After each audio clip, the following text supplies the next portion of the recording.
உணர்வால் உருவாகி நிற்கும் பள்ளிக்கூடம். சிவகங்கை மாவட்டம் இளையான்குடி அருகே உள்ளது புதூர் என்னும் அழகிய கிராமம்.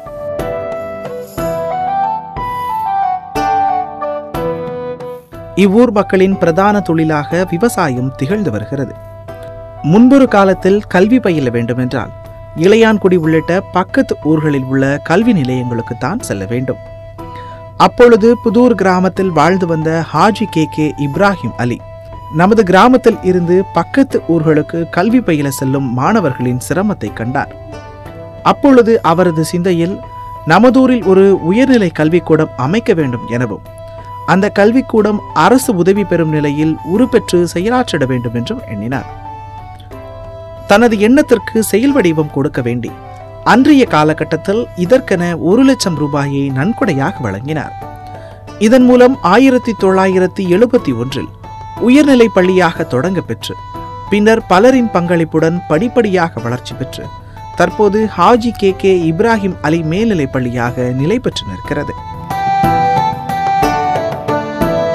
இந்த பள்ளிக்கூடத்தினால் வார்த்தெடுக்கப்பட்ட மாணவர்கள் பொறியாளர்களாகவும் மருத்துவர்களாகவும் உலகெங்கிலும் உள்ள பிரதான நிறுவனங்களில் வியாபித்து உள்ளனர் என்றால் மிகையாகாது. 1971 ஆண்டு துவங்கப்பட்ட இப்பள்ளிக்கூடம் KOM காதர் அவர்களின் சீரிய தலைமையில் பீடு நடை போட்டது.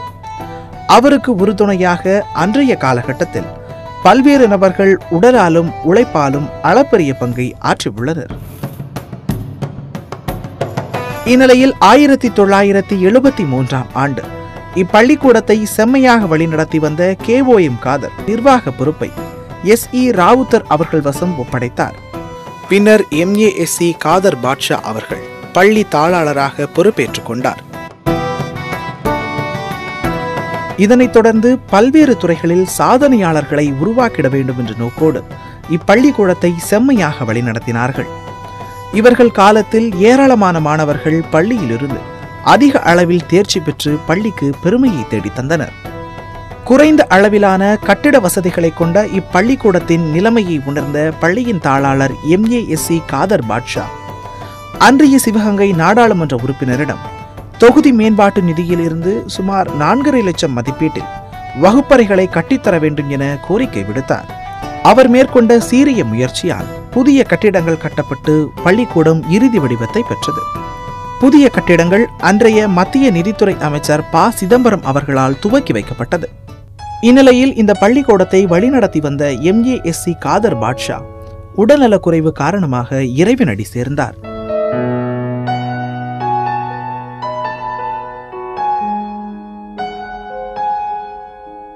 இவரின் இழப்பு புதூர் மக்களுக்கு பேரிழப்பாகும். இவரது பணிக்காலத்தில் படிப்பறிவு பெற்ற பலரும் இவரது மரணத்தை எதிர்பார்த்திருக்கவில்லை. இந்நிலையில் இவரது மரணம் கல்வியாளர்களை மட்டுமின்றி மாணவர்களையும் ஆட்கொணா துயரில் ஆழ்த்தியது. இவர் மரணமடைந்ததை அடுத்து பள்ளி நிர்வாகத்தின் சார்பில் கடந்த டிசம்பர் 30 பள்ளிக்கூட வளாகத்தில் இரங்கல் கூட்டம் நடைபெற்றது. இதில் ஊரில் உள்ள முக்கியஸ்தர்கள், முன்னாள் சட்டமன்ற உறுப்பினர், முன்னாள் மாணவர்கள், பொதுமக்கள் என பலதரப்பட்ட மக்களும் இந்த கல்வியாளரின் இரங்கல் கூட்டத்தில் கனத்த இதயத்துடன் கலந்து கொண்டனர்.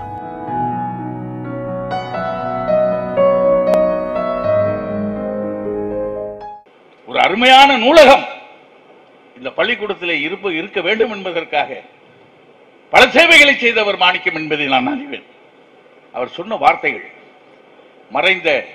அண்மையில் மறைந்த தமிழக முதல்வர் புரட்சி தலைவி அவர்கள் சொன்ன வார்த்தை அவர் சொன்னார். அதையே உங்களிடத்தில் சொல்லுகிறேன். புத்தகங்கள் எனக்கு போதி மரம்.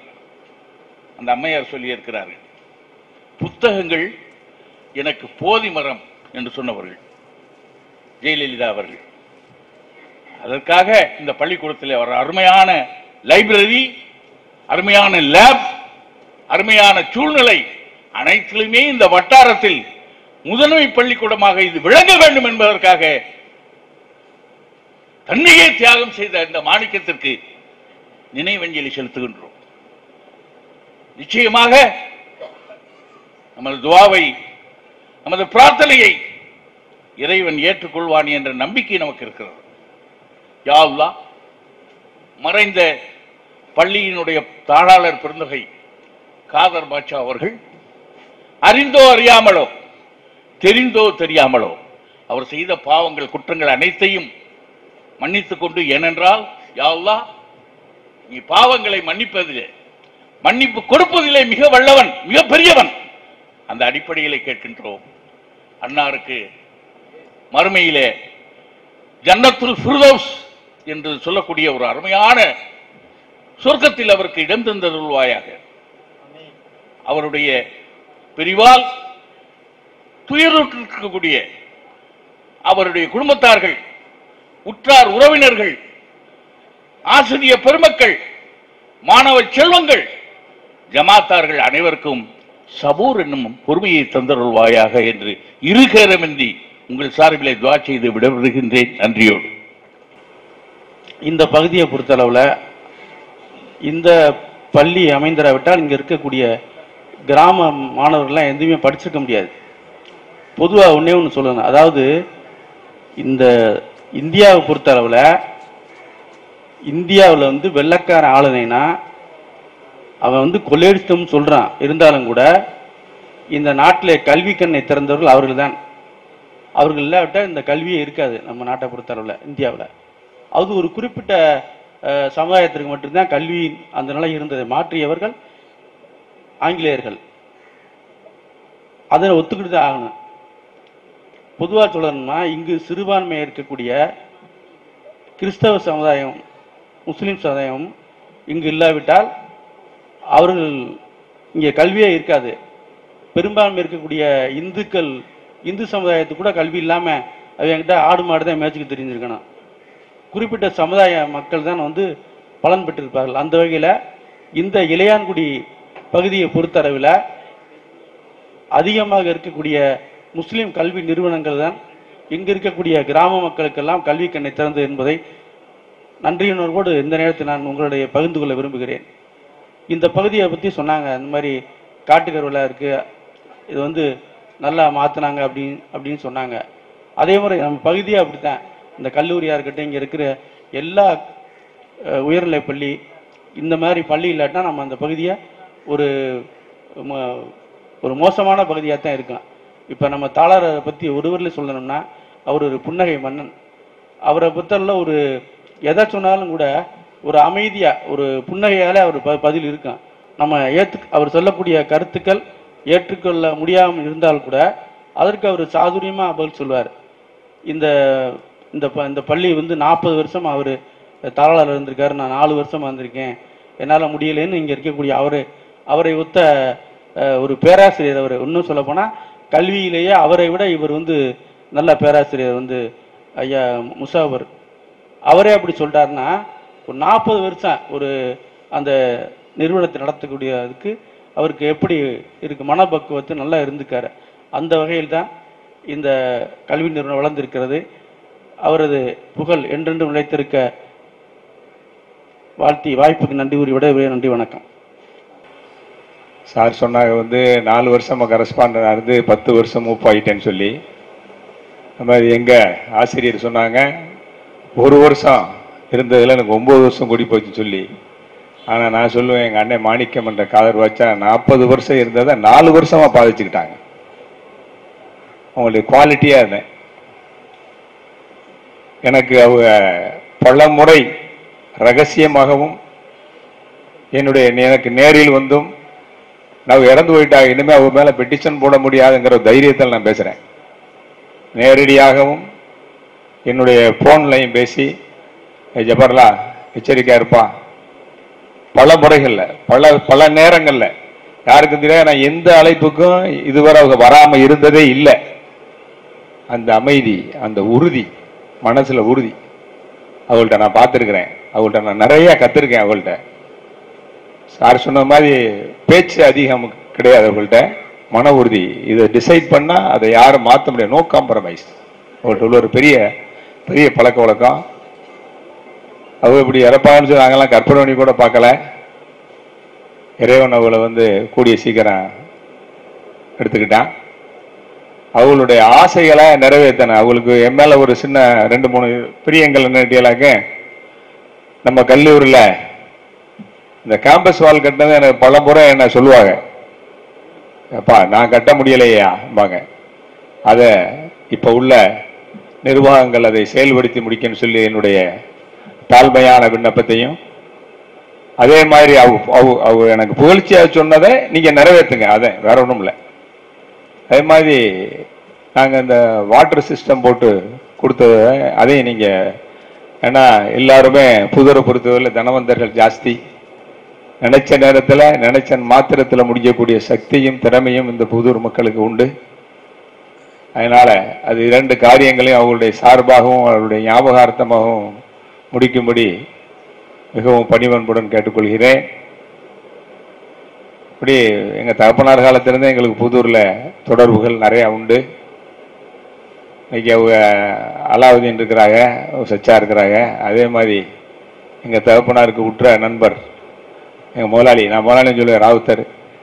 அவங்க எனக்கு நெருக்கமாக, நான் பெரும்பாலும் மதுரையில் வியாபாரம் பண்ணதுனால நெருக்கமான தொடர்புகள் இருக்கிறேன். பட அண்ணன் கூப்பிடுவாங்க, அவர் என்னடான்னு கூப்பிடுவார். அது மாதிரி கொஞ்சம் நெருக்கம் ஜாஸ்தி உண்டு, என்னுடைய நண்பர்கள் ஜாஸ்தி உண்டு. அதனால் எங்கள் மாணிக்கம் காதர்வாச்சா அவர்கள் எல்லா சொர்க்கத்தினுடைய எல்லாமே பெறணும். ஆனால் அவ்வளோ கஷ்டப்பட்டிருக்காங்க, கஷ்டம்தான், நான் ஏற்றுக்கொள்கிறேன். நம் சாவர தொடர்பான்னு சொல்கிறதையும் எங்கள் சார் சேக்தாவ் சொல்கிறேன், ஏற்றுக்கொள்கிறேன். ஆனால் அந்த மனப்பக்குவம், மன உறுதி அது அவங்கள்ட்ட ரொம்ப அதிகம். அவங்கள்ட்ட இருந்து கற்றுக்கிட்டதே நான் அது ஓப்பனாக நான் சொல்கிறேன். பல முறை எனக்கு பெரிய பல செய்திகள் எனக்கு சொல்லியிருக்காங்க, ஐடியா சொல்லியிருக்காங்க. அதெல்லாம் அமல்படுத்தி தான் நான் ஓரளவு என்னால் முடிஞ்ச வரை கல்லூரிக்கு பணியாற்றி கொண்டிருக்கிறேன் என்பதை உங்களை தெரிவித்துக் கொண்டு, வாழ்த்து கொடுத்தமைக்கு, வாய்ப்பு கொடுத்தமைக்கு நன்றி கூறி விடைபெறுகிறேன். அஸ்ஸலாமு அலைக்கும். எல்லோருக்கும் வணக்கம் தெரிவித்துக்கிறேன். வணக்கம். அஸ்ஸலாமு அலைக்கும். வணக்கம்.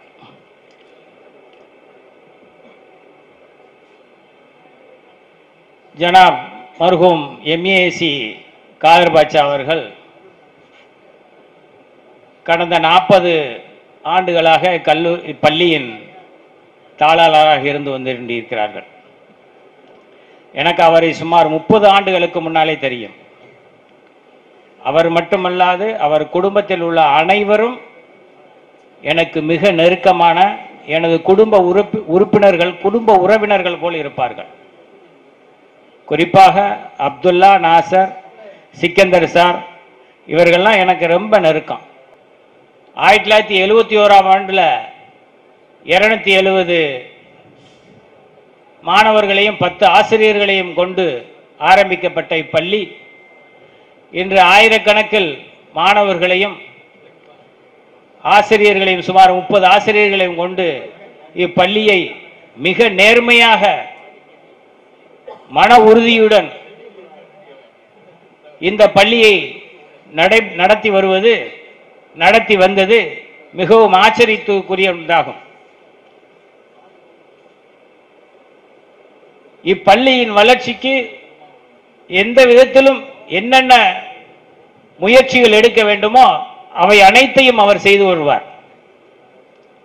குறிப்பாக இப்பள்ளியின் வளர்ச்சியில் மாண்புமிகு முன்னாள் மத்திய நிதியமைச்சர் ப. சிதம்பரம் அவர்களின்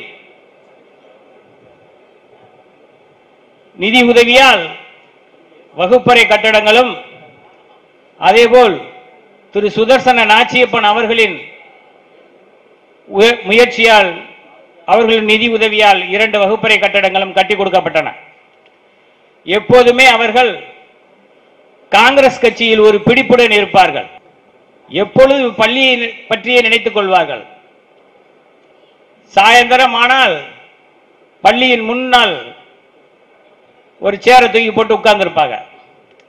பெரும்பாலான தாளாளர்களை கல்வி நேரங்களில் தான், அதாவது பள்ளி நேரங்களில் தான் பள்ளியில பார்க்கலாம். ஆனால் அவர் எந்த நேரமும் இப்பள்ளியின் வளர்ச்சியில் பள்ளியில் இருந்து கொண்டிருப்பார்கள். அப்படிப்பட்ட அவருடைய மறைவு இப்பள்ளிக்கும் நமக்கும் மிக பேரிழப்பாகும். அவருடைய ஆத்மா சாந்தியடைய எல்லாம் வல்ல இறைவனை வேண்டி உங்கள் முன் ஒரு சின்ன வேண்டுகோளை வைக்கிறேன்.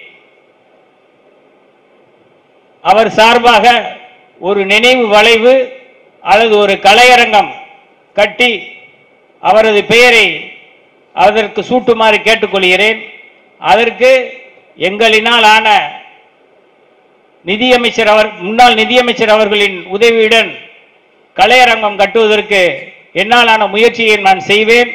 அவருடைய பெயரை அதற்கு சூட்டுவதற்கு இன்ஷா அல்லாஹ் நான் பாடுபடுவேன் என்று கூறி, அவர் புகழ் என்றும் ஓங்கும் என்று கூறி எனது இந்த சிற்றுரையை முடித்துக் கொள்கிறேன். நன்றி, வணக்கம். முத்தல்லா முத்தல்ல நீதானடா நன்முத்தென்று தன்னை பற்றி குறிப்பிட்டதாக அண்ணா குறிப்பிட்டதாக கலைஞர் குறிப்பிட்டிருப்பார். ஆழ்கடல் மூழ்கி முத்தெடுக்கும் மக்களை முத்துக்குளிப்போர் என்றும் சுருக்கமாக முக்குளிப்போர் என்றும் அழைப்பது நம் மரபு. முக்குளிப்போர் முக்குளித்தால் முத்தெடுப்பர். பெரியவர் ஜெயலலாபுதீன் முக்குளித்தார், முத்தெடுக்கவில்லை. மாறாக மாணிக்கத்தையே கண்டெடுத்தார், வென்றெடுத்தார், பட்டை தீட்டி நம்மிடம் ஒப்படைத்தார். அந்த மாணிக்கமும் சுமார் 41 ஆண்டு காலம் நம் பள்ளி தாளராக பணியாற்றிவிட்டு மீளா துயரில் எமையாழ்த்தி விடைபெற்று சென்று விட்டார். அந்த வெற்றிடத்தை இன்னொருவர் இட்டு நிரப்புவது என்பது இயலாத பணியாகும். ஏன்னா தலைமை உரையாற்றிய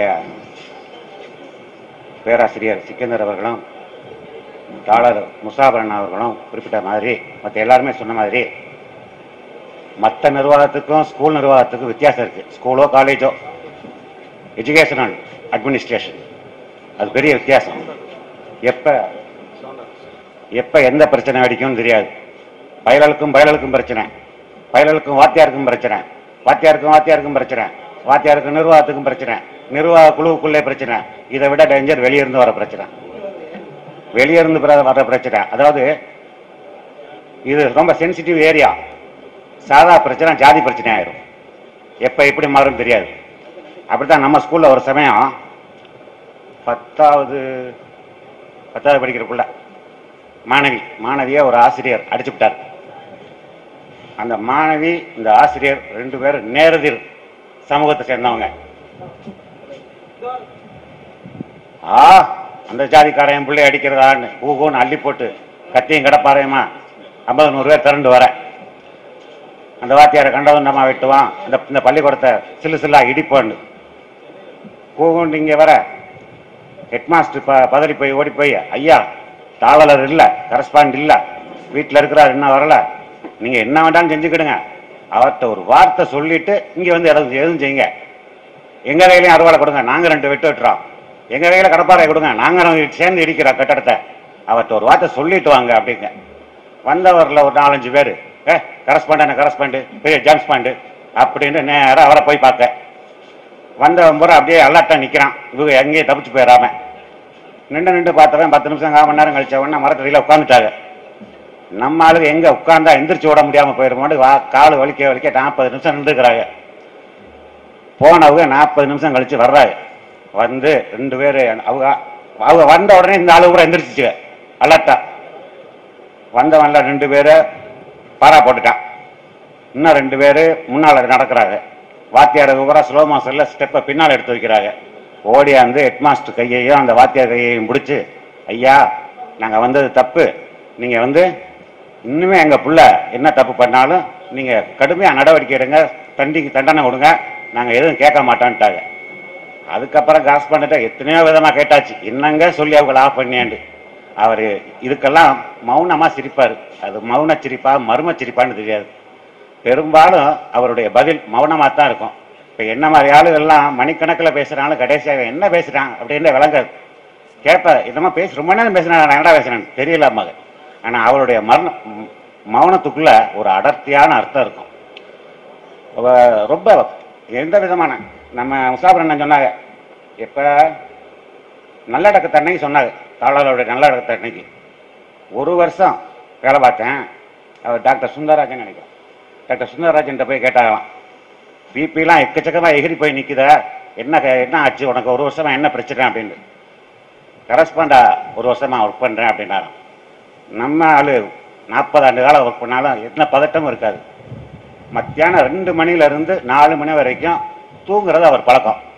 நம்ம சொந்தக்காரர் ஒருத்தர் ஒரு 2:30 மணி 2:00 மணி இருக்கும், கொஞ்சம் ஆழ்ந்த தூக்கத்துக்கு போன சமயம் அவர் சச்சா அப்படின்னு ஒரு அலறல், பதறாமல் கண் முழிச்சார். பதறி எந்த காலகட்டத்திலையும் அவர் பதறதில்லை, எந்த விஷயத்துக்கும் பதறதில்லை. பதறாமல் கண் முழிச்சு என்னடா அப்படின்றாரு.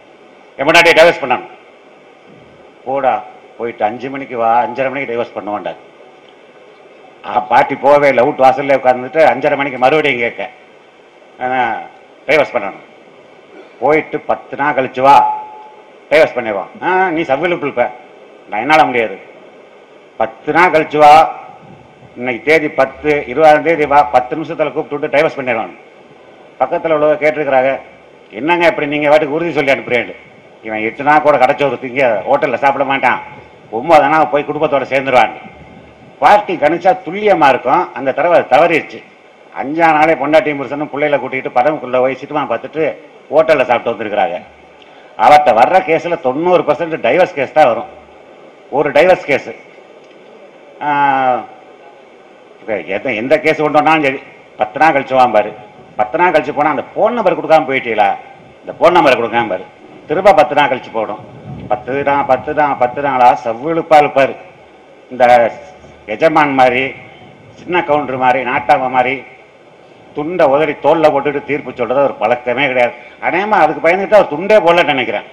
குளிக்கும் போது மட்டும் தான் துண்டு ஓடுவார். இப்படி ஒரு கேஸை இழுத்துக்கிட்டே இருந்திருக்கிறார் ரொம்ப நாளா. ரொம்ப நாள் கழிச்சு ஒரு தூரத்து சொந்தமா உள்ளவங்க அந்த பொண்ணு வீட்டுக்கு வந்துக்கிறாங்க. அந்த அம்மா ஒரு பிள்ளைய போட்டு ஆட்டிக்கிட்டு இருந்துருக்குது. என்னம்மா டைவர்ஸ் கேஸ் கொடுத்து ஓடிக்கிட்டு இருக்குதுன்றாங்க. ஆமா அது ஓடிக்கிட்டு தான் இருக்குது. அப்ப என்ன தொட்டில்ல புல்ல ஆடுது, இது ஒரு ஓரமா ஓடிச்சு அப்படிங்க. என்ன பிள்ளைய அவங்க அத்தாக்காரன் வந்து பார்த்தாரா விட்டாரா, ஆஸ்பத்திரியில எல்லாம் அவர் தான் வந்து 2 செலவு பண்ணினாரு. இப்ப அப்புறம் என்ன போய் சேர வேண்டியதானே, அதான் தலைவர் கூப்பிட்டு சொன்னாடா, அவங்க அம்மாள் மேன்னு நாங்க சேர்க்கவே மாட்டோம்னு சொல்லிட்டு வந்தாங்களாம். இதை யார் சொன்னது? இப்பத்தான் என் புருஷன் வந்து பால் மாவு ஹார்லிக்ஸ் எல்லாம் வாங்கி கொடுத்துட்டு செலவுக்கு ரூபா கொடுத்துட்டு இதையும் சொல்லிட்டு போறாரு அப்படிங்க. இப்படி அதாவது குடும்ப உறவுகள் சிதைந்து விடக்கூடாதுங்கிறதுல அவர் காட்டின அக்கறை அபரிமிதமானது. இதெல்லாம் உங்களுக்கு தெரிஞ்ச விஷயம். ரொம்ப கொஞ்சம் பேருக்கு மட்டும் தெரிஞ்ச விஷயம் சொல்லவா? தலை இங்கிலீஷ் பேசி பார்த்திருக்கீங்களா? அதுவும் செம ஸ்டைலிஷா. மலேசியாவுக்கு வசூலுக்காக நாங்க இல்லை, தாளர் அவர்கள், அறிவுச்சுடர் அபுகனி அவர்கள், நம்ம மரியாதைக்குரிய கோயா முகமது அலி, கண்ணியத்துக்குரிய மங்கள சவுக்கத் அலி, எங்க அத்தா முண்டக்கண்ண ஆசாத்து, இவங்கெல்லாம் போக நான் அவங்க பெரிய மனுஷன் கூட மாட உதவி பண்ணணும்னு அப்ப சின்ன பையன். 1982 நம்ம தலைவர் ஜின்னா அவர்களுடைய வழிகாட்டுதலோட போறோம். அப்ப அவங்களுக்கு சர்வீஸ் பாயா நான் போறேன். லோக்கலா சொல்லணும்னா எடுபடியா. அப்படி போயிருக்கையில ஈப்போவில் ஒரு இடத்துல வசூல் பண்ணிட்டு இப்படி நடந்து வந்துகிட்டு இருக்கிறோம். கொஞ்சம் ஓய்வு எடுக்கலான்னு அங்கே பக்கத்தில் ஒரு பார்க் மாதிரி தெரியுது, ஒரு காம்பவுண்டு உள்ள பார்க் மாதிரி. உள்ள போயிட்டோம், உட்கார்ந்து இருக்கிறோம். அப்போ ஒரு அம்மா மலைக்கடப்புல வருது. என்ன எங்க வீட்டில் உட்காந்துருக்கிறியா அப்படின்ட்டு. ஐயோ இது உங்க வீடா, நாங்கள் பார்க்குன்னு நினைச்சோம். அப்படியா, இது பார்க்கா, எனக்கு ரொம்ப சந்தோஷமா இருக்குது நீங்க எங்களை பாராட்டுறது. வாங்க உள்ள வந்து தேத்தண்ணி குடிச்சு டீ குடிச்சிட்டு போங்கன்னு வம்பு பண்ணி உள்ள கூட்டிட்டு போயிடுச்சு. உள்ள கூட்டிட்டு போனா நான் அவங்க இங்கிலீஷ்ல பேசிக்கிட்டு இருக்கிறாரு அவங்களோட. என்ன ஏதுன்னெலாம் கேட்க திடீர்னு இவர் பேச ஆரம்பிக்கிறார், நம்ம தாளர். இவர் அதுவும் செம ஸ்டைலிஷா பேசுறாரு இங்கிலீஷ்ல. இந்த ஸ்கூலை பத்தி, இந்த நிலவரங்களை பத்தி, அவர் வந்த நோக்கத்தை பத்தி சொல்றாரு. சாதாரணமா ஏதாவது ஒரு விவாதம் நடந்துகிட்டு இருந்தா எல்லாரும் ஆவேசமா பேசிக்கிட்டு இருப்பாங்க, இவர் பட்டு கம்முண்டு உட்கார்ந்துருப்பாரு. எல்லாரும் பேசி முடிச்சுட்டு இவர் என்ன சொல்ல போறாரு அப்படின்னு அவர் முகத்தையே பார்த்தா கணச்சு விட்டுட்டு எதிர்த்து பின்னால கையை கட்டிட்டு வீட்டுக்கு போயிடுவாரு. அப்படி மௌனமாவே இருக்கிறவரு அங்க பேசுறாரு. பேசி பேசி பேசி ஒரு பில்லை போட்டு கையில கொடுத்துட்டு வெளியே வாங்கி கல்லாவில் போட்டுச்சு பார்ட்டி. அதாவது இந்த ஸ்கூலுடைய வளர்ச்சி நன்மைக்காக எந்த தளத்திலையும் பயணிக்கிற ஒரு பக்குவம் அவர்கிட்ட இருந்துச்சு. எந்த ஒரு மனுஷனும் பொறாமப்படாத ஒரே விஷயம் மரணம். இந்த மாதிரி நம்ம பொறாமப்படவே மாட்டான். ஆனா காலையில எந்திரிச்சு சேவிங் பண்ணிட்டு குளிச்சுட்டு தலை சீவிட்டு மனைவி கையால் ஒரு கப் டீ வாங்கி குடிச்சிட்டு சாகிறதா இருந்தா நான் நாளைக்கே சாக தயார். பொறாமையா இருக்கு. இப்படி ஒரு சாகுட்டான் நாளை காலையில் நினச்சி குளிச்சுட்டு சேவிங் பண்ணிட்டு தலை சீவிட்டு பனியனை போட்டுக்கிட்டு சாகிற நான் ரெடி. ஒரு மனிதனை பொறாமப்பட வச்ச விஷயம். அவர்கிட்ட இந்த என் மக கல்யாணத்துக்கு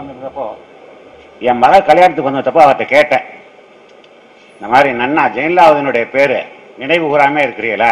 ஏன்னா இதை ஃபேஸ்புக்கில் நான் எழுதுறேன். நன்னா இந்த பள்ளிக்கூடத்துடைய ஆணி வேர் அஸ்திவார கல் ஜெயலலிதாபதி அவரை பற்றிய இந்த மாதிரி ஒரு இரங்கல் கூட்டம் போட்டதோட ஒரு நினைவு கட்டிடம் கட்டினாங்க. அதைத்தான் எல்லாரும் சொன்னாங்க, ஃபேஸ்புக்கில் அவர் நினைவு கூறாமல் இருக்கிறீங்களா அப்படின்னப்போ அதுக்கு பதிலாக அங்கே சொல்லாமல் ஃபோனில் அதான் நினைவு கட்டிடம் கட்டினாங்கல்லன்னு. அப்போ அவங்ககிட்ட நான் சொன்னேன், அறிவுடை மாந்தரே மறதியில் ஆழ்த்திட்ட கல்லும் கொல்லுமோ நினைவு அப்படின்ற இதே வார்த்தையை சொல்லி அவர்கிட்ட மணக்கடும் அப்படின்ட்டு நான் என் மக கல்யாணத்துக்கு செப்டம்பரில் வந்தப்போ அவர்கிட்ட சொன்னேன், நன்னா அவன் நீங்கள் நினைவு கூறாமல் இருக்கிறீங்களா அப்படின்ட்டு. அவர் ஏதாவது சொல்லுவார், பில்டிங் கட்டணும் பாரு ஏதாவது ஒன்று சொல்லுவார், அதை சொல்ல முடியாமல் நிற்பாரு. பொசுக்குன்னு என்ன சொல்லிட்டாரு, ஏன்டா பேரங்க இருக்கிறீங்களா செய்ய வேண்டியதுதான் ஷார்ட்டாக முடிச்சிட்டார். அவன் தம்பி இருக்கிறான் ஜானி சேர்ந்து என்னமா செய்யுங்கடா அப்படின்றாரு. அவர் சொன்னதை அவருக்கான இரங்கல் மேடையில் தெரிவிப்பேன்னு நான் நினைக்கவே இல்லை. இந்த வர்ற வருஷம் இது தொடருமான்னு தெரியாது. இப்போதைக்கு இந்த வருஷம் நம்ம ஸ்கூலில் அதாவது 90% மேலே மார்க் வாங்கி ஸ்கூல் ஃபர்ஸ்டாக வர்ற SSLCயில் ஸ்கூல் ஃபர்ஸ்டாக வர்றவங்களுக்கு தாளாளர் நினைவு பரிசா ரூபாய் 5000ம், 12ஆவதுல 90% ஸ்கூல் ஃபர்ஸ்டாக வர்றவங்களுக்கு பெரியவர் ஜெயலலிதாபதியின் பேரால ரூபாய் 10,000ம் நினைவு பரிசா வழங்க போறோம். பெரியவருடைய வாரிசுகள் நாங்க. தவிர இந்த பள்ளி மாணவர்களுக்கு மட்டுமான ஒரு கட்டுரை போட்டி, யார் அந்த ஜெயலலிதாபதி, யார் அந்த ஜெயலலிதாபதி, வாத்தியாருக்கு தயவு செஞ்சு எழுதி கொடுக்காதீங்க, சொல்லுங்க எடுத்து. அவருடைய எழுது திறமை வெளியே வரணும். அந்த எழுது திறமைக்கு நீங்க கருத்துக்கள் பாயிண்டுகள் எடுத்து கொடுக்கலாம். யார் அந்த ஜெயலலிதாபதி? இந்த வருஷ போட்டி ஆண்டு விழாவில் அதுக்கான பரிசு கொடுக்க போறோம். அதுக்கான முறையான அறிவிப்பும் தாளாளருக்கு அந்த வேண்டுகோளும் சென்னையிலிருந்து பெரியவர் ஜெயலலிதாவுடைய மகன் ஷானவாஸ்கரனுடைய வாரிசுகள் செல்வாதீன் அவங்க கொடுத்த அறிவிப்புப்படி ரூபாய் 10,000 பரிசு, ஒரே பரிசு ரூபாய் 10,000. யார் அந்த ஜெயலலிதாபதி கட்டுரை போட்டி வெகு விரைவில் இங்கே முறைப்படி அறிவிக்கப்படும். அதை இந்த மேடையில் வச்சு சொல்றதுக்கு நான் பெருமைப்படுறேன். ஏன்னா கண்ணியத்துக்குரிய நம்ம தாளாளர் அவங்ககிட்ட நான் அதை டிஸ்கஸ் பண்ணி எடுத்த முடிவு இந்த மேடையில் சொல்றேன். வாய்ப்புக்கு நன்றி, வணக்கம், ஜெயஹிந்த். நம்மோடு ஒன்றாக வாழ்ந்த, ஒன்றாக உண்டு உடுத்தி உறங்கி அண்ணன் தம்பி என்று உறவு முறை வைத்து நம்மோடு நல்ல பணியாற்றி நம்மையெல்லாம் விட்டு சென்ற அந்த மாமனிதர், பெரிய மனிதருக்காக நடத்தக்கூடிய இந்த இரங்கல் கூட்டத்தில் பல பெரியார்கள் பேசினார்கள். அன்னாரை பற்றி வெகுவாக எடுத்து சொன்னார்கள். அவர் ஒரு பொன்னூர்வல் பொத்த முருகம் உடையவர். அவர் என்றைக்கும் தனக்கு அதிக பளு இருக்கிறது என்று எண்ணியதே கிடையாது. அவர் செய்த பொதுப்பணிகள், தீன் பணிகள், சமுதாய பணிகள், கல்வி பணிகள் இவையெல்லாம் சிறப்புற அமையும் வண்ணம் அவர் செயல்பட்டு வந்தார். அதற்கு ஒரே காரணம் அவரிடம் உள்ள ஒரே ஒரு மனப்பாங்கு.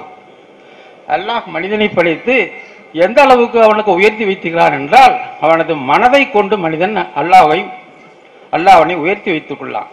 உலகிலே உள்ள ஒவ்வொன்றை அடிப்படையாக வைத்து இயங்குகின்றது. மனிதன் தன் மனதை அடிப்படையாக வைத்தான் இயங்குகின்றான். அதாவது நான் என்ன நினைத்தேனோ அதைத்தான் செய்வேன். யாருக்கும் அப்படித்தான். அது போன்றதுதான். அதோட மனப்பாங்கு அவருக்கு வர வேண்டும் என்றால், அவர் ஆரம்ப காலத்திலிருந்து அவர் தன் மனதிலே கொண்டு வந்த எண்ணங்கள் தான். எண்ணங்களின் வழி நின்று மனிதனுக்கு சொற்கள் வெளியாகும், சொற்களின் வழி நின்று செயல்கள் வெளியாகும். இதுதான் அந்த மனிதரிடம் உள்ள ஒரு வார்த்தை. நமது முன்னவர் சொன்னது போல் அவர் வார்த்தைகள் அதிகம் பேச மாட்டார். வார்த்தைகளை எண்ணி அளந்து மதிப்பீடு செய்துதான் பேசுவார். ஆனால் அந்த வார்த்தைகள் அவருடைய மதிப்பை உயர்த்தக்கூடியதாக இருக்கும். அந்த வார்த்தைகளை கேட்ட அந்த செயலுக்குரிய மக்கள் சிறப்பாக செயல்படும் வண்ணம் இருக்கும். அத்தகைய சூட்சுமம் நிறைந்த வார்த்தைகளை அவர் வகுப்பார். அவருடைய உருவம் வேண்டுமானால் பருத்தலாக இருக்க வேண்டும். ஆனால் அவருடைய இதயம் பக்குவமாக எல்லோரையும் அரவணைத்து செல்லும் தன்மை உடையதாக இருக்கும். எதிரியையும் அவர் வசீகரித்து பேசும் பக்குவம் உள்ளவராக இருந்தார். சிறந்த குணங்களை கொண்டிருந்தாலும் அவர் எப்போதும் தன்னை பெரிதாக காட்டிக்கொள்ள மாட்டார். பண்பாடு உள்ளவர், பகட்டு படாடோபம் இல்லாதவர், தான் உயர்ந்த நிலையில் உள்ளவன், பதவியில் உள்ளவர் என்ற எண்ணமெல்லாம் அவருக்கு கிடையாது. நாம் பார்த்தோம், எத்தனையோ மனிதர்கள் பிறந்து வாழ்ந்தார்கள், இறந்து விட்டார்கள். உலகத்தை பற்றி நம்ம சொல்லும் போது வாழ்ந்தவர் கோடி மறைந்தவர் கோடி என்று இருந்தாலும் மக்களின் மனதில் நிற்பவர் யார் என்ற கேள்வியை நாம் தொடுக்கும் போது இது போன்ற அருபெரும் குணங்கள் வாய்ந்த பெரிய மனிதர்கள் மக்களின் மனதிலே நிற்கின்றார்கள். ஏன் அவர் மக்களின் மகளிலே நிற்கிறார்கள் என்று கேட்டால், அவர்கள் மனப்பக்குவம் கொண்டு மனதுக்கு அடிமையாகாமல் மனதை தனக்கு அடிமையாக்கி தன் சுயப்பணி, தன்னை சேர்ந்தவர்களுடைய பணி, சமுதாய பணி, கல்வி பணி, தீன் பணி, இப்படி பல பணிகள் ஆற்ற தன் மனதை பக்குவப்படுத்தி வைத்திருந்தார்கள். அப்படிப்பட்டவர்கள்தான் உலகிலே வரிசை தரத்திலே நிற்கிறார்கள். உலக வரலாற்றை எடுத்து பார்த்தால் எந்த ஒரு பெரிய மனிதனும் மனதை அடக்கி ஆண்டிய மனிதனாகத்தான் இருப்பான். நாமெல்லாம் சாதாரண மக்கள், மனதுக்கு அடிமையாகி விடுவோம். அத்தகைய பக்குவத்தை எல்லாம் வென்று அவர் சிறந்து வாழ்ந்திருந்தார். மனிதனை படைத்த அல்லாஹ் என்ன சொன்னான்? அல் இன்சானு முகர்ரபின் மினல் கத்தையை வன்னிசியான் என்று சொல்லுகின்றான். மனிதன் என்பவன் மறதி, தவறு செய்யும் மனப்பாங்கு இவற்றால் பிணைக்கப்பட்டவன் என்று அல்லாஹ் சொல்லியுள்ளான். எனவே நம்மிடம் உள்ள மறதியும், நம்மிடம் உள்ள தீய மனப்பாங்கும், தவறு செய்ய வேண்டும் என்ற தீய மனப்பாங்கும் தான் நம்மை வழிகெடுக்கின்றது. ஒரு தவறை செய்து விடுவோம், இதை கொண்டு பெரிய விளைவு ஏற்படும் என்று நாம் நினைக்க மாட்டோம். பிற்காலத்தில் அதை கொண்டு பெரிய விளைவு இருக்கும். நாம் செய்ததோ சிறிய தவறாக இருக்கும், ஆனால் பெரிய விளைவு இருக்கும். ஆகவே மனிதன் எதன் வகையும் பலகீனமாக இருக்கின்றான்? இயல்பாக இறைவன் அவனுக்கு கொடுத்த மனதி, தவறு செய்யும் மனப்பாங்கு, இரண்டையும் வென்றுவிட்டால் அந்த மனிதன் உயர்ந்து நிற்கின்றான். உலகில் உயர்ந்து நின்றவர்களெல்லாம் இந்த காரணங்களெல்லாம் உயர்ந்து நின்றார்கள். அந்த பக்குவம் இந்த மனிதருக்கு இருந்தது. இந்த மனிதர் எப்படி என்றால், அவர் ஆற்றிய சமுதாய பணி, கல்வி பணி, தீன் பணி, இவற்றிலெல்லாம் தடம் பதிக்குமாறு சேவை செய்தார். தனக்கு ஒப்படைத்த பணியில், தான் ஏற்றுக்கொண்ட பணியில் தடம் பதித்த ஒரு மகனாக இந்த தலைவர் விளங்கினார். எனவே அவர் மௌனம் சாதித்தான் இருப்பார். நபிகள் நாயகம் ஸல்லல்லாஹு அலைஹி சொல்கிறார்கள், நாவை நீங்கள் பத்திரமாக பார்த்துக் கொள்ளுங்கள் என்று. நாவை கொண்டு நல்ல முறையிலே சேர்கின்ற மனிதன் நன்மார்க்கத்துக்கு உரியவனாக நல்ல மாராயம் பெறுவான். நாவை கொண்டு தீய வழியிலே பயன்படுத்திய மனிதன் தீய அமல் செய்து அவன் தண்டனைக்கு ஆளாவான். இது மனிதனுக்குள்ள ஒரு நியதி. இவர் நாவை ஒருபோதும் தடம்புரள வைத்ததே இல்லை. பேசுகின்ற வார்த்தைகள் மிக குறைவு. அந்த வார்த்தைகளினுடைய அற்புதம், கருத்து ஆழமானது. அந்த கருத்துக்களை கேட்கும் மனிதன் எதையும் யோசிக்காமல் சொன்னபடி செயல்படுவான். நிர்வாகத்திறனும் அப்படித்தான். வெறுமனே அமைதியாக வந்திருப்பார். சிரித்த முகம், அவர் சொல்கின்ற வார்த்தைகள் அவரோடு சேர்ந்து பணிபுரிகின்ற அந்த அனைவருக்கும் அவரை வழிநடத்தி சொல்லக்கூடிய ஒரு நல்ல தன்மையை உருவாக்கி கொடுக்கும். அத்தகைய உயர்ந்த குணங்கள் கொண்டவர். வெள்ளை ஆடை அணிந்து வெள்ளை மனம் கொண்டு தூயவராக இருந்திருந்தார். அதுதான் அவருடைய பண்பு. அவர் உடுத்தி இருந்த வெள்ளை ஆடைக்கு தக்கபடி அவர் மனம் வெள்ளையாகத்தான் இருக்கும். நட்புக்கு குந்தகம் விளைவிக்காத ஒரு மனிதர், நம்பிக்கைக்கு குந்தகம் விளைவிக்காத ஒரு மனிதர், தன்மானத்திலிருந்து தடம் புரளாதவர். அப்படிப்பட்ட அரிய பல தன்மைகளை கொண்ட இந்த மனிதர் இன்று சிறந்து விளங்குகிறார் என்று சொல்லப்படுகிறது. அதாவது மனிதனுக்கு அல்லாஹ் இயற்கையாக அளித்த அந்த குணங்களை வெற்றி கொண்டதனால் அவர் சிறந்து வாழ்கின்றார். இளையான்குடி புதூர் ஹாஜி கே இப்ராஹிம் அலி மேல்நிலைப்பள்ளி முன்னாள் தாளாளர் MASC காதர் பாட்சா என்ற மாணிக்கம் அவர்கள் மறைந்து 2 மாதங்கள் ஆகின்றது. அன்னாருடைய சேவையை பாராட்டி அவருக்காக இரங்கல் கூட்டம் நடைபெறுகிறது. பல பிரமுகர்கள் கலந்து கொண்டிருக்கிறார்கள். நான் தைக்கா ஜும்மா பள்ளிவாசல் தலைவராக இருக்கின்றேன். மேற்கொண்டு ஹாஜி கே இப்ராஹிம் அலி ஆட்சிக்குழுவில் துணை செயலாளராகவும் இருக்கின்றேன். அவருடன் காலஞ்சென்ற மாணிக்கம் அவர்களோடு கடந்த 30 ஆண்டுகளாக பல சாதனைகள் செய்திருக்கிறோம். அவரோடு இணைந்து அவர் ஒரு சரியான இரும்பு மனிதர் என்று சொல்லக்கூடிய, ஒரு முடிவை எடுத்தால் அதை செயல்படுத்தக்கூடிய, வடிவம் கொடுக்கக்கூடிய ஒரு திறமைசாலி. அவர் பல காரியங்கள், சொத்துகள் இந்த நிர்வாகத்தில் நல்ல செம்மையான முறையில் நடந்து கொண்டிருக்கின்றார். ஸ்கூல் பெர்சன்டேஜ், அதாவது மார்க்கு எடுப்பதிலே இந்த மாவட்டத்திலேயே தலை சிறந்த பள்ளியாக இது விளங்கி கொண்டு இருக்கிறது. அது அவருடைய அரிய சேவை என்று தான் நாம் சொல்ல வேண்டும். அப்பேற்பட்ட ஒரு மகத்தான மனிதர் மறைந்து விட்டார். அதற்காக வேண்டி இந்த இரங்கல் கூட்டம் நடைபெறுகிறது. அவருக்கு நாங்கள் இந்த புதூர் சார்பாகவும் இளையான்குடி இந்த வட்டார சார்பாகவும் அவருக்காக இரங்கல் தெரிவித்து தீர்மானம் நிறைவேற்றி இருக்கின்றோம். அவருடைய குடும்பத்தார்களுக்கும் அவருடைய மகன் ஜானி அவர்களுக்கும் மற்ற சகோதரர்களுக்கும் பொறுமையை கொடுக்கும்படி கேட்டு எங்களுடைய அனுதாபத்தை தெரிவித்துக் கொள்கின்றோம். அவருக்கு மகுஃபிரத்திலே ஜன்னத் என்னும் சுவர்க்கம் கிடைப்பதற்கு நாங்கள் எல்லோரும் துவா செய்கின்றோம். அதை அல்லாஹ் கபூல் செய்வானாக. இந்த பேட்டியை எடுக்கக்கூடிய நமதூர், அதாவது புதூரைச் சேர்ந்த நயினார் ராவுத்தர் அவர் குழுவினருக்கும் அந்த Royal NRS TV network team அவர்களுக்கும் எங்களுடைய ஸ்கூல் சார்பாக நன்றியை தெரிவித்துக் கொள்கின்றேன். மறைந்த எம்ஏசி காதர் பாட்சா அவர்களின் நினைவுக்காக நடத்தப்பட்ட இரங்கல் கூட்டம். இந்த பள்ளியை அவர் 40 ஆண்டு காலம் கட்டி காத்து மிகப்பெரிய வளர்ச்சியையும் எழுச்சியையும் ஏற்படுத்தி கொடுத்தார். ஒவ்வொரு ஆண்டும் தேர்வு முடிவுகள் 98 முதல் 100 வரை பெற்றுத்தந்தார். பல்வேறு இந்நிலையில் மிகச் சிறப்பாக இப்பள்ளியை நடத்தி அது இந்த மாவட்டத்திலேயே ஒரு முதன்மையான பள்ளியாக கொண்டு வந்தார். இந்த பக்கத்தில் உள்ள அனைத்து கிராமங்களுக்கும் இப்பள்ளி மிகப்பெரிய எழுச்சியையும் ஏற்படுத்தி கொடுத்தது. எண்ணற்ற மாணவர்களுக்கு கல்வியை அளித்து அதை மிகச் சிறப்பாக நடத்தி கொடுத்திருந்தார். அவர் எதற்கும் அஞ்சாத ஒரு இரும்பு மனிதர். இது பள்ளிக்கு மட்டுமல்ல, இந்த புதூர் இயக்கத்திலே மாபெரும் இழப்பாக ஏற்பட்டுவிட்டது. அன்னாரின் நினைவுக்காக இந்த நிகழ்ச்சி நடத்தப்படுகிறது. அஸ்ஸலாமு அலைக்கும். ஹாஜி கே இப்ராஹிம் அலி நினைவு மேல்நிலைப்பள்ளி புதூர். இந்த பள்ளி இந்த வட்டாரத்திலேயே பாரம்பரியமிக்க ஒரு பெருமை வாய்ந்த பள்ளி. இந்த பள்ளியினுடைய தாளாளராக மர்ஹூம் எம்ஏசி காதர் பாட்சா என்ற மாணிக்கம் அவர்கள் ஏறத்தாழ 40 ஆண்டு காலம் தொடர்ந்து தாளாளராக இருந்து அருமையான கல்வி பணியாற்றியவர்கள். அவர்கள் மட்டுமல்ல, அவர்களுடைய குடும்பத்தார்களும் கல்விக்காக சேவை செய்து கொண்டிருப்பவர்கள்.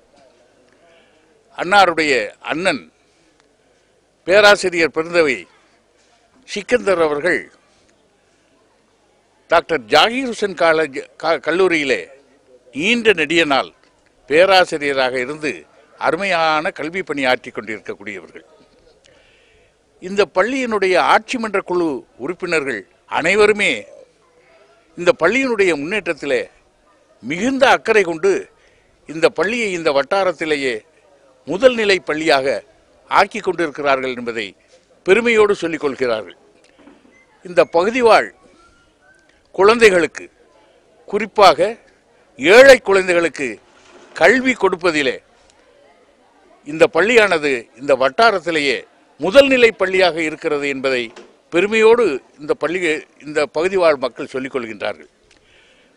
மறைந்த மாணிக்கம் எம்ஏசி காதர் பாட்சா அவர்கள் சென்ற அக்டோபர் மாதத்திலே நம்மை விட்டு பிரிந்து விட்டார்கள். அன்னாருடைய கல்வி சேவை என்றென்றும் இந்த பகுதியிலே நிலைத்து நிற்கும். அன்னாருக்கு நினைவு அஞ்சலி செலுத்துவது நமது தலையாய கடமை என்று கருதி இந்த பள்ளியினுடைய ஆட்சி மன்ற குழு உறுப்பினர்கள், அதனுடைய தலைவர் மரியாதைக்குரிய அட்வொகேட் ஜின்னா, அதனுடைய தற்போதைய தாளாளர் ஜின்னா மற்றும் ஆட்சி மன்ற குழு உறுப்பினர்கள், ஜமாத்தார்கள், ஆசிரியர்கள், மாணவர்கள், பெற்றோர்கள், குறிப்பாக சொல்லப்போனால் இப்பகுதி வாழ் மக்களெல்லாம் கூடி இன்றைக்கு அவர்களுக்கு நினைவு அஞ்சலியை செலுத்திக் கொள்கின்றோம். அன்னாருடைய ஆத்மா சாந்தி அடைய எல்லோரும் ஒருமித்த குரலில் அவர்களுடைய ஆன்மீக நலனுக்காக துவா செய்கின்றோம். அதற்காக கூட்ட வேண்டிய கூட்டம்தான் இது. அந்த கூட்டத்தில் கலந்து கொண்ட அனைவரும் மிக மிகுந்த நன்றி உணர்வோடு மறைந்த மாணிக்கம் எம்ஏசி காதர் பாட்சா அவர்களை நினைவு கூர்ந்தார்கள் என்பதை தெரிவித்துக் கொள்கின்றோம். சுமார் 40 ஆண்டுகள் கரிசல் காடாக இருந்த இந்த பகுதியிலே ஒரு நிறுவனத்தை, ஒரு கல்வி ஸ்தாபனத்தை உருவாக்கி வெற்றியோடு நடத்தி கொண்டு இருப்பது என்பது அது ஒரு சாதாரண விஷயம் இல்லை. அப்பேற்பட்ட இந்த பள்ளியை ஏறக்குறைய 1200 மாணவர்கள், அந்த 1200 மாணவர்களையும் இந்த ஆட்சி மன்ற குழு முதலில் தோற்றுவித்த பொழுது எங்களது தலையாய கொள்கையாக 100க்கு 100 விழுக்காடு மாணவர்களை வெற்றி பெற செய்ய வேண்டும் என்பதுதான் எங்களது தலையாய கொள்கை. அந்த கொள்கைக்கு எந்த விதமான குந்தகம் நடைபெறாமல் மறைந்த எம்ஏஎஸ்சி காதர் பாட்சா என்கின்ற மாணிக்கம் சுமார் 40 ஆண்டுகளாக வெறும் காடாக கிடந்த இந்த இடத்தை பண்படுத்தி மேம்படுத்தி இவ்வளவு தூரம் கட்டடங்களை எல்லாம் கட்டி மாணவ செல்வங்களுக்கு, ஏழை எளிய மாணவர்களுக்கு, இந்த வட்டார பகுதியில் இருக்கக்கூடிய கல்வியில் பின்தங்கிய மாணவ சமுதாயத்தை உயர்ந்த நோக்கத்தோடு உயர்த்தி கடந்த 10 வருடங்களாக 100க்கு 100 விழுக்காடு வெற்றி பெற செய்தவர் தான் இந்த மாணிக்கம். ஒரு மனிதனை அவர் உயிரோடு இருக்கும்போது போற்றுவதல்ல, ஆனால் அந்த மனிதனை மறைந்த பிறகு அவரை எண்ணுகின்ற அந்த மக்கள் கூட்டத்தை வைத்துதான் அவரது செல்வாக்கை அளவிடுவார்கள் என்ற இலக்கணத்திற்கேற்ப திரு மாணிக்கம் அவர்களது மறைந்த தினத்தன்று அன்று கூடிய அந்த கூட்டத்தை பார்ப்பீர்களானால் எண்ணற்ற மக்கள், ஆயிரக்கணக்கான மக்கள் வந்து அஞ்சலி செலுத்தி சென்றிருக்கிறார்கள். அவரது புகழ் நிலைத்திருக்கும் இந்த பள்ளி இருக்கும் வரை. கல்வி என்பது ஒரு அழியாத சொத்து. அந்த அழியாத சொத்தை மாணவர்களுக்கு வழங்குவதிலே ஒரு மிகப்பெரிய காய சண்டிகை இடத்தில் கிடைத்திருக்கக்கூடிய அந்த அமுத சுரபியை போன்று அவர் எண்ணற்ற சேவைகளை வாரி வாரி வழங்கி இருக்கிறார் என்பதை உங்களுக்கு தெரியப்படுத்த ஆசைப்படுகின்றேன். இந்த பள்ளி மேலும் மேலும் உயர, அந்த உயர்விலே எம்ஏஎஸ்சி காதர் பாட்சா இருப்பார் என்பதை கூறிக்கொள்வதிலே ஆசைப்படுகின்றேன். நன்றி. அஸ்ஸலாமு அலைக்கும். மறைந்த எம்ஏஎஸ் காதர் பாட்சா என்ற மாணிக்கம் அவர்கள் இப்பொழுது இங்கே படமாக இருக்கிறார். ஆனால் அவர் நமக்கெல்லாம் பாடமாக இருந்து மறைந்திருக்கிறார். காட்டுக்கருவேர்கள் நிறைந்திருக்கக்கூடிய இந்த இடத்தில் ஒரு அழகான நல்ல பூஞ்சோலையாக மாற்றி தந்திருக்கிறார். 40 ஆண்டு காலமாக இந்த பள்ளியினுடைய தாளாளராக அவர் சிறப்பாக பணியாற்றி இருக்கிறார். புன்னகை மன்னன். அவர் எப்பொழுதுமே அவர் முகத்தில் கோபத்தையே பார்க்க முடியாது. எப்போ பார்த்தாலும் புன்னகையோடு இருப்பார். அவர் மட்டுமல்ல, அவரது மூத்த சகோதரர், இளைய சகோதரர் உள்ளிட்ட அனைவருமே இந்த ஊரினுடைய சிறப்பான நல்ல ஒரு குடும்பத்தை சேர்ந்தவர்கள். அவர் விட்டு சென்ற இந்த பணியை அவரது குடும்பத்தாரும் இந்த புதூர் வாழ் பொதுமக்களும் திறம்பட செய்து மீண்டும் தொடர்ந்திட இந்த நேரத்தில் நான் விளைகிறேன். நமது ஊரைச் சேர்ந்த NRS ராயல் டிவி சார்பாக எனது இனிய புத்தாண்டு நல்வாழ்த்துக்களை தெரிவித்துக் கொள்கிறேன். மிக உயர்ந்த நோக்கமான 100க்கு 100 விழுக்காடு என்பது மாறி அந்த 100க்கு 100 விழுக்காடை நாம் பெற்றபின் இந்த பள்ளியிலிருந்து எண்ணற்ற IAS ஆஃபீஸர்களை, எண்ணற்ற IPS ஆஃபீஸர்களை, எண்ணற்ற IRS ஆஃபீஸர்களை இந்த வட்டாரத்தின் சார்பாக உருவாக்க வேண்டும் என்பதுதான் எங்களது அடுத்த கொள்கை.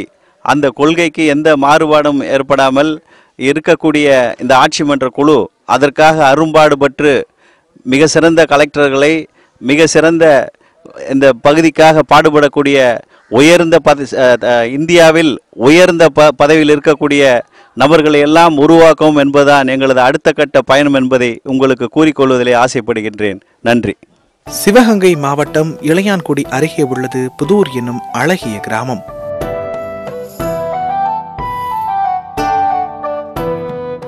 இவ்வூர் மக்களின் பிரதான தொழிலாக விவசாயம் திகழ்ந்து வருகிறது. முன்பொரு காலத்தில் கல்வி பயில வேண்டுமென்றால் இளையான்குடி உள்ளிட்ட பக்கத்து ஊர்களில் உள்ள கல்வி நிலையங்களுக்கு தான் செல்ல வேண்டும். அப்பொழுது புதூர் கிராமத்தில் வாழ்ந்து வந்த ஹாஜி KK இப்ராஹிம் அலி நமது கிராமத்தில் இருந்து பக்கத்து ஊர்களுக்கு கல்வி பயில செல்லும் மாணவர்களின் சிரமத்தை கண்டார்.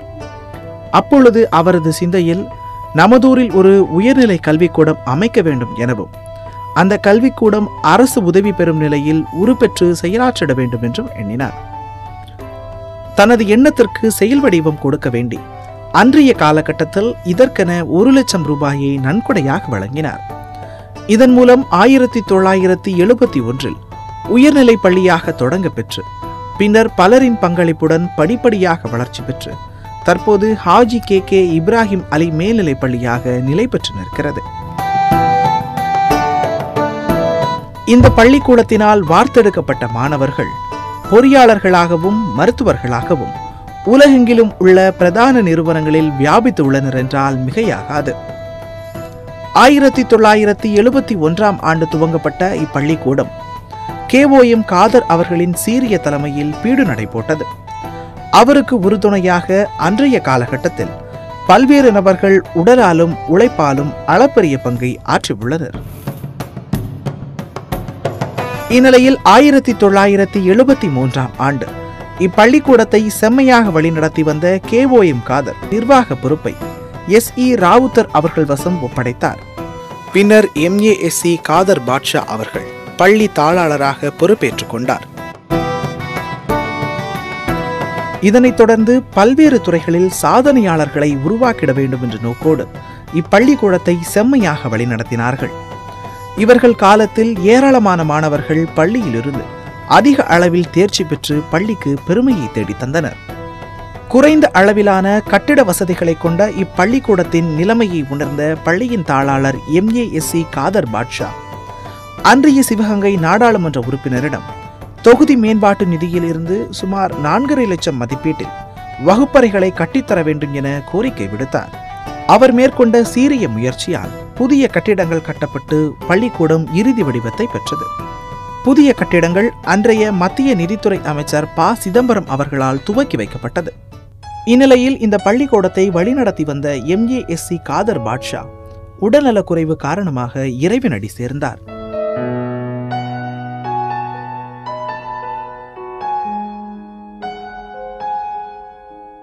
இவரின் இழப்பு புதூர் மக்களுக்கு பேரிழப்பாகும். இவரது பணிக்காலத்தில் படிப்பறிவு பெற்ற பலரும் இவரது மரணத்தை எதிர்பார்த்திருக்கவில்லை. இந்நிலையில் இவரது மரணம் கல்வியாளர்களை மட்டுமின்றி மாணவர்களையும் ஆட்கொணா துயரில் ஆழ்த்தியது. இவர் மரணமடைந்ததை அடுத்து பள்ளி நிர்வாகத்தின் சார்பில் கடந்த டிசம்பர் 30 பள்ளிக்கூட வளாகத்தில் இரங்கல் கூட்டம் நடைபெற்றது. இதில் ஊரில் உள்ள முக்கியஸ்தர்கள், முன்னாள் சட்டமன்ற உறுப்பினர், முன்னாள் மாணவர்கள், பொதுமக்கள் என பலதரப்பட்ட மக்களும் இந்த கல்வியாளரின் இரங்கல் கூட்டத்தில் கனத்த இதயத்துடன் கலந்து கொண்டனர்.